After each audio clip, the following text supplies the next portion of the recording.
When budgeting for contractors, it's sometimes difficult to help the PI distinguish between what is a subaward, a vendor, or a consultant.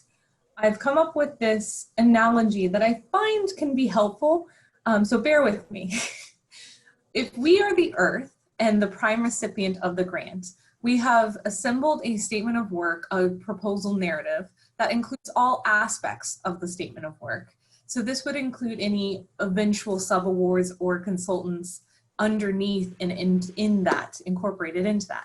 But the subaward and the consultant will need to break out those separate pieces. And so when you're talking with your PI about what those separate pieces look like, it can be helpful to understand how they affect the overall scope of work. So in the case of a subaward, they're like the moon. If you take away the moon, it's going to cause quite a few problems on Earth. If the moon didn't do their work, it would really greatly change and possibly disastrously destroy the Earth with tidal shifts and gravitational changes.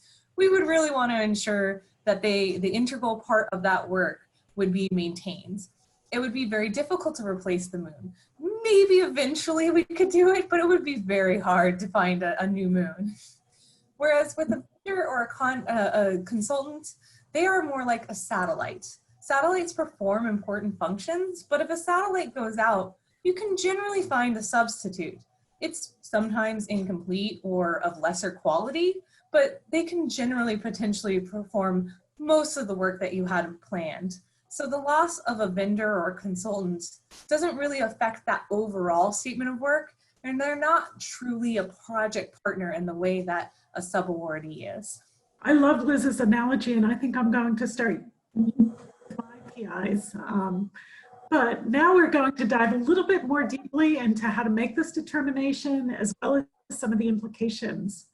Many universities publish checklists on their websites to help you make this determination, so it's a good idea to check to see if you have one at your university. One reason that this becomes a really critical issue in budgeting is that in federal awards, subawards carry indirect costs only on the first $25,000 of the sub.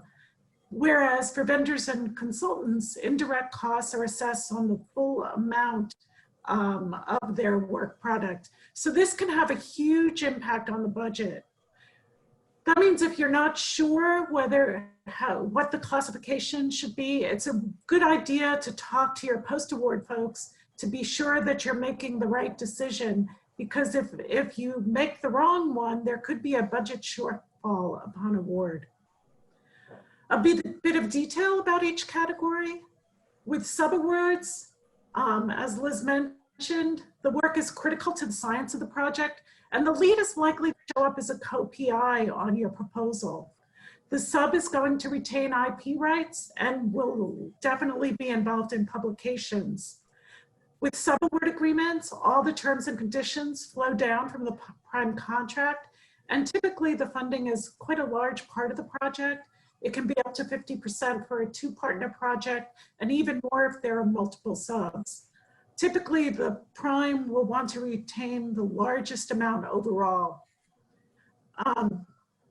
With contractors, they typically offer a specific service, and it will probably be in the marketplace regardless of whether there's a grant or not.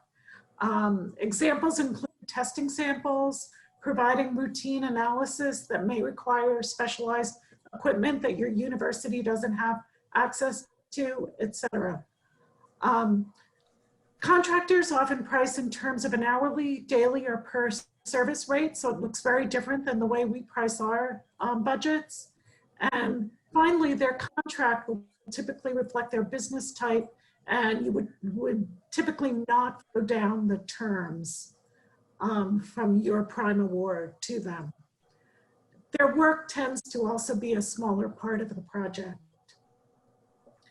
Finally, with consultants, it can be either an individual or a company.